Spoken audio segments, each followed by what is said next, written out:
Aujourd'hui, en fait, on accompagne les jeunes dans leur parcours, dans leur projet d'installation, et on prend évidemment en compte le changement climatique. On se rend compte qu'aujourd'hui, c'est indispensable dans les projets d'installation de prendre en compte le changement climatique pour avoir une durabilité maximum des exploitations de demain. Concrètement, pour prendre en compte le changement climatique, on fait déjà un état des lieux de l'exploitation et après on va être plus vigilant sur certains points, par exemple tout ce qui est autonomie fourragère. Aujourd'hui, jusqu'à maintenant, on se disait qu'une année de stock pouvait suffire, alors qu'aujourd'hui, en fonction des contextes pédoclimatiques de l'installation, du projet d'installation, on sera des fois sur une année et demie, voire 2 ans de stock On va être aussi beaucoup plus sensible à tout ce qui est abreuvement des animaux. Puisqu'on se rend compte que certaines périodes, l'abreuvement des animaux, quand on utilise l'eau du réseau, pose souci. Donc c'est de se dire qu'est-ce qu'on peut avoir comme solution alternative à l'abreuvement des animaux. Ou on va se soucier aussi beaucoup sur tout ce qui est choix des cultures, choix des espèces, qu'elles soient le plus adaptées au contexte climatique de l'exploitation.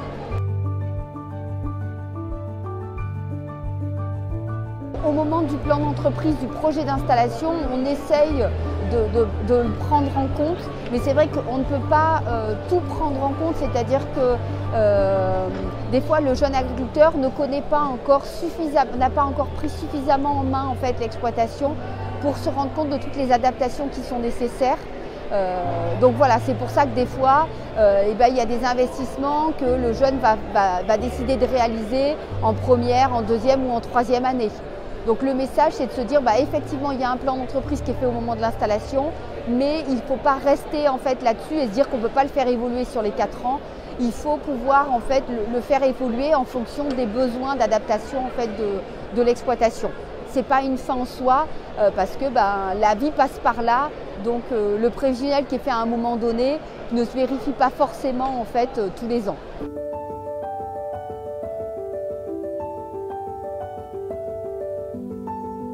On accompagne les porteurs de projets jusqu'à leur installation, mais aussi sur leurs premières années d'installation.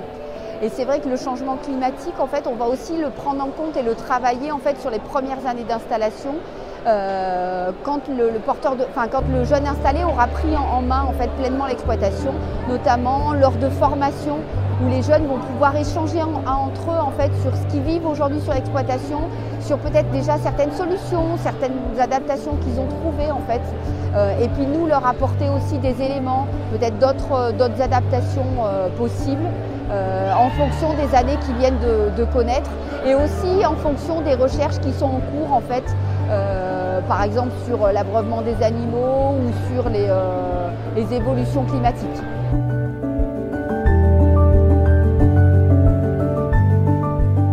Oui, tout à fait. Ce qu'il faut retenir, c'est que le changement climatique, on le prend en compte au moment de l'installation et après tout au long de la vie de l'exploitation.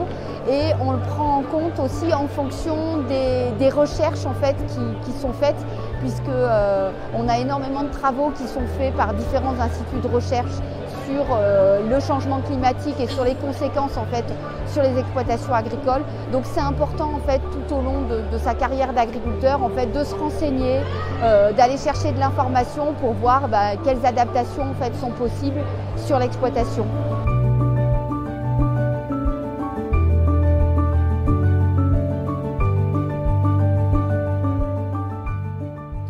Même des personnes qui prévoient de transmettre leur exploitation dans les années à venir doivent aussi le prendre en compte parce que des fois il peut y avoir certaines opportunités d'investissement qu'ils peuvent faire dans les dernières années pour que leur exploitation soit plus facilement, reprenable, même dans un contexte climatique compliqué Et les agriculteurs, c'est vrai qu'aujourd'hui, jusqu'à maintenant, on connaissait malheureusement la volatilité des prix, on connaissait aussi la volatilité au niveau des charges, des différentes charges sur l'exploitation.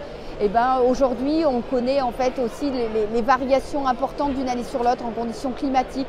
Donc ça, c'est un point à prendre en compte aujourd'hui dans toute sa carrière d'agriculteur.